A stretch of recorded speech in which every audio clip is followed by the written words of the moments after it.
Hello and welcome back to the Demis Hellen channel.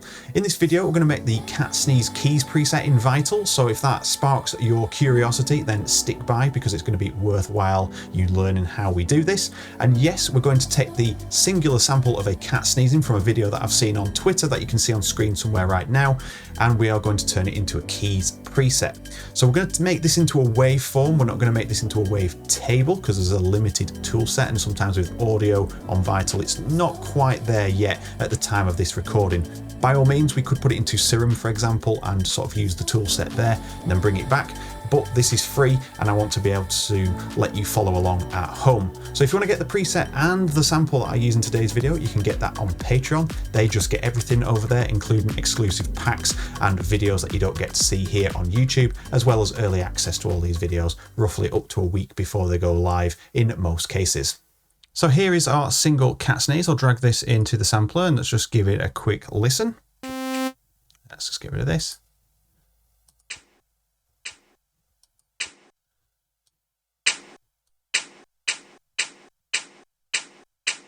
Sounds more like a shaker and a tambourine in my opinion, but it is a cat sneeze. It is a slither of that particular video. I'm also going to drag the cat sneeze on here as a wavetable. So at the moment this is just going to sound like a buzzy mess.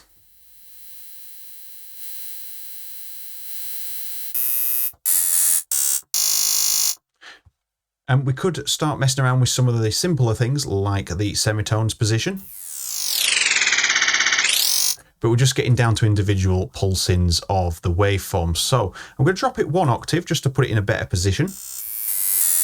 And I played Rudolph the Red-Nosed Reindeer there. That was unintentional. But the way that we can shape this down is using some of these spectral tools. So I'm going to use a vocoder, and this one, if I remember rightly, worked good as a formant. So let's just have a listen to how they work. So you can see it starts to stretch the waveform out a little bit, and if we do that again with the formant, if we go the opposite way, it's going to sort of like compact that waveform. And that's more like what I'm looking for there at the moment. It's not quite the sort of soft tones of a keys preset yet, but what we can do is start to resynthesize these internally, creating new waveforms and tables and things like that. So on the second oscillator, we can right click and resynthesize to preset. But you can see it's just going to create sort of a saw wave, which is the default, but sort of with this alteration to the waveform, which is this superimposed onto it. We don't want that. So if you turn off the oscillator, right click and resynthesize, it will then create a resynthesis of that only on this one. So still doesn't sound like a keys preset, but I'm going to do the same thing with the formant on this side. And suddenly we get a lovely keys preset sort of sound. And then I'm going to resynthesize this again to the third oscillator. So it's going to be a bit loud at this moment. Let's just get some nice keys. So it's just clipping a little bit there, and I'll just bring that level down.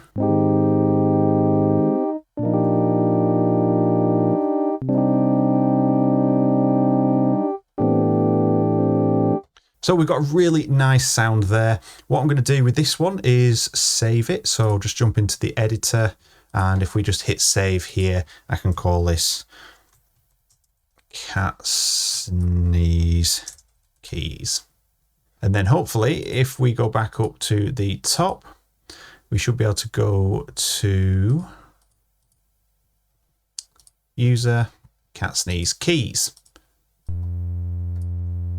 And let's just turn these off by double clicking them. So let's bring this level back down. Let's just bring it to halfway for now. So we've got a lovely starting position. So I'm going to make a sort of like pluck, classic sort of plucky keys envelope. Make it a bit longer and add a bit of release on there should we want to let go of the keys.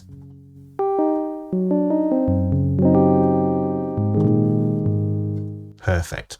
So now, because we've got sort of a decaying level, we can actually turn this up again. So I'm just going to bring the level up a little bit so you can hear.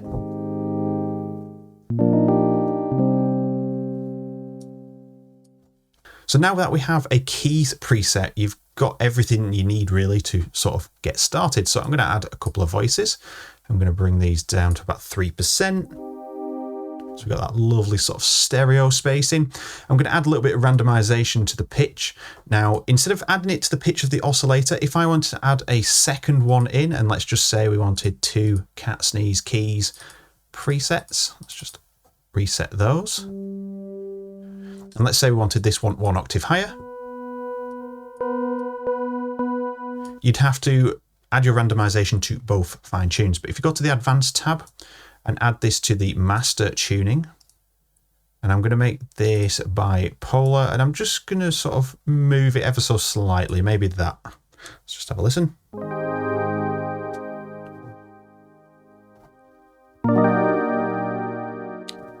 Total bum notes in that one.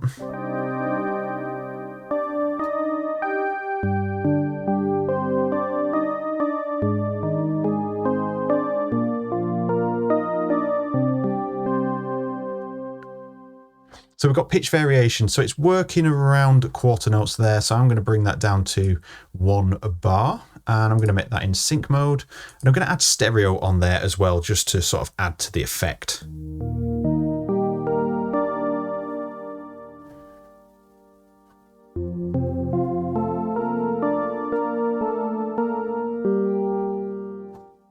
Stereo might be a bit too much there, but let's just maybe make that half a bar long. Just so we've got that pitch variation going on in there. I'm just going to turn up the voices so we can accommodate. And a bit of velocity tracking. So if we hit them softly or hard.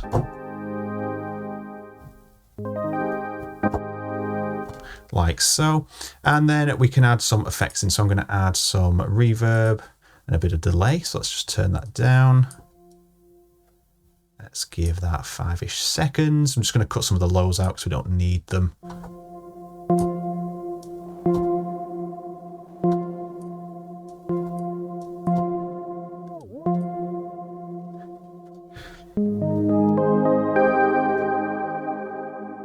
Let's just turn this up for you.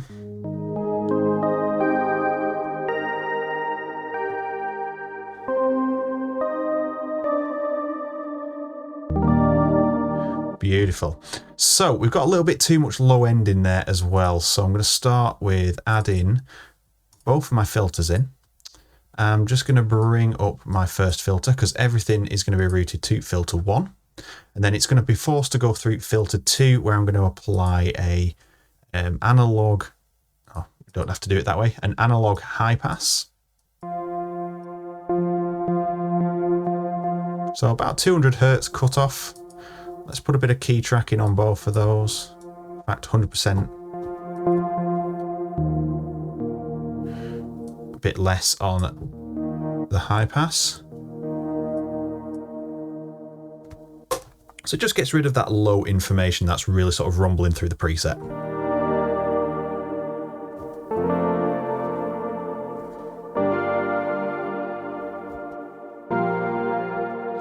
Really, really nice. And with that, we can turn down this. And we could technically use the same envelope, I suppose.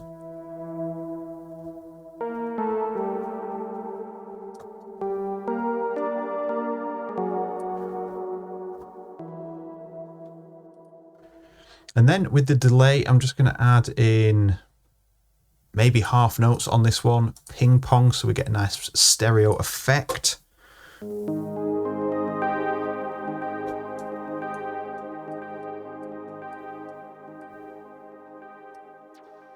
Maybe faster than that.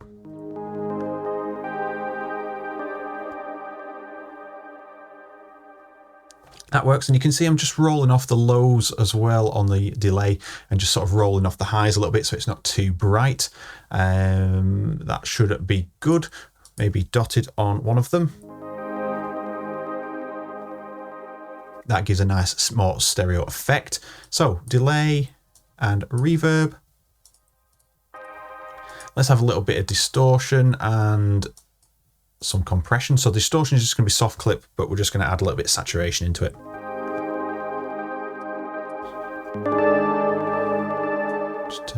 and the mix down.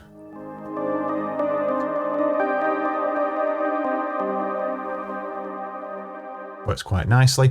And then the multiband, I'm actually going to turn on to single band, do a 50-50 sort of deal on that. So like New York style compression.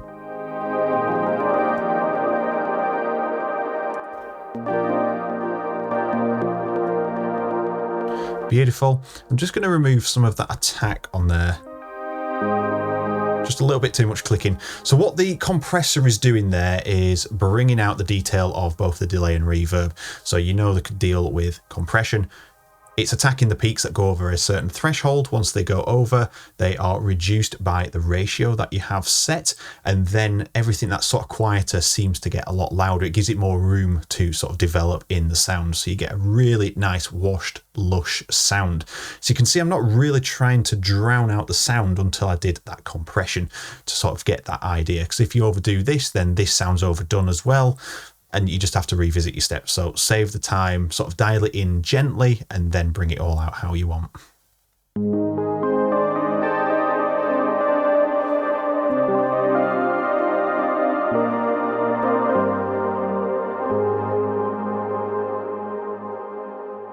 Starting to sound really nice. So with that, that is our keys preset. So there are a few other things that we can do.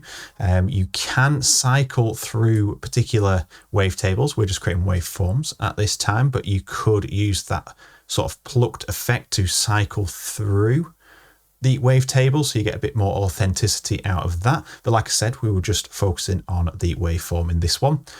And you can use other tools like the contrast tool. So you might not know about this one. This might be a hidden secret about Vital. I have covered this before, but if you hold Alt, I think, on there, you can see you get Spectral Contrast. If you don't hold Alt, you get your usual list. So I'm going to go to Spectral Contrast.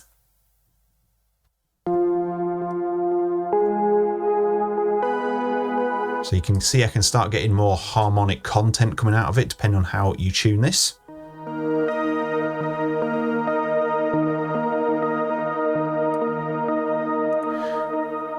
So I'm going to have this on both, just for now.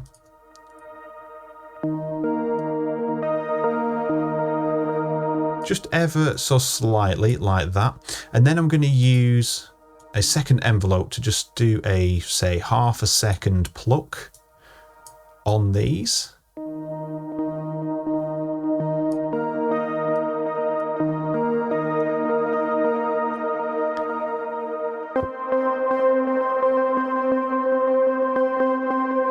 Just so you get a little bit more pluck at the start. We didn't want that other sound that we had, which was sort of artifacting from the actual waveform, but this adds a little bit more detail. And by all means, if you like the original, then you can just use macros or the mod wheel to control the mix of those two. Simply just drag over to your modulation, like so. And we'll do that for both. So you're dragging on top, so it's actually controlling the envelope amount. So now that is not applied until we turn the macro up.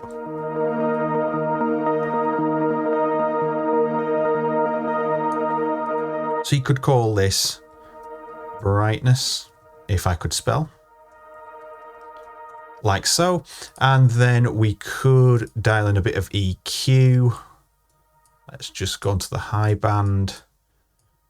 And you could just dial a little bit of gain. Let's just say just under a dB of gain.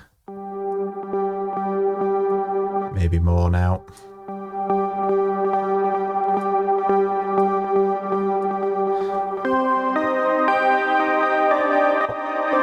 So we're using that contrast from the shaping tools as well as some EQ to create brightness.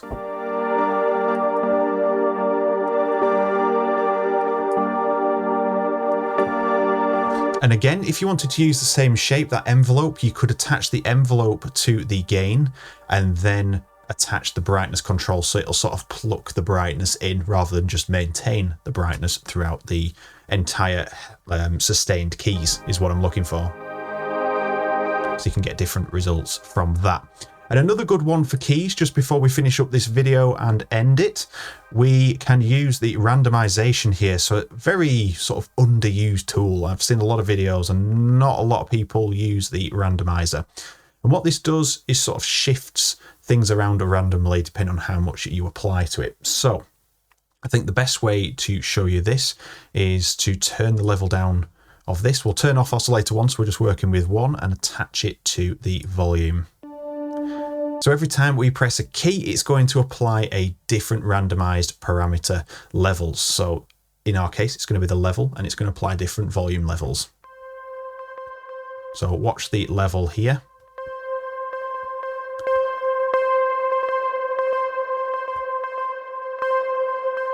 So that's not velocity happening there. I can hit the keys as hard as I want. It'll just be a different randomized volume every time. So if I press a chord,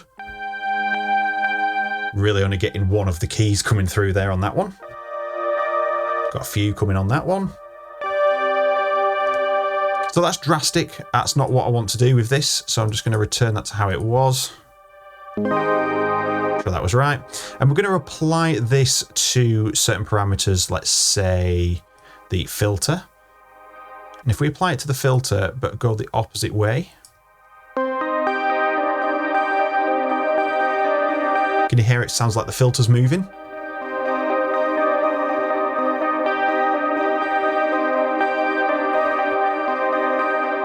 So it's a little bit drastic, so I'm going to have a little less of that.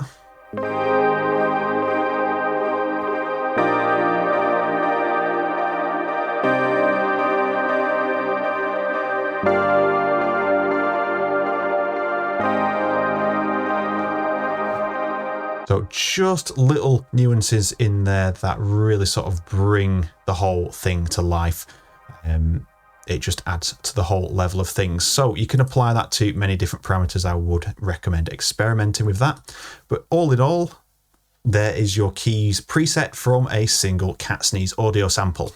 So there we are. That is turning an audio file into a waveform. You can turn these into wavetables like I have mentioned, but if you want to see a video like that, we'll probably end up doing that in Serum, for example, because it's just a lot easier to demonstrate on how that works instead of jumping between two different synths.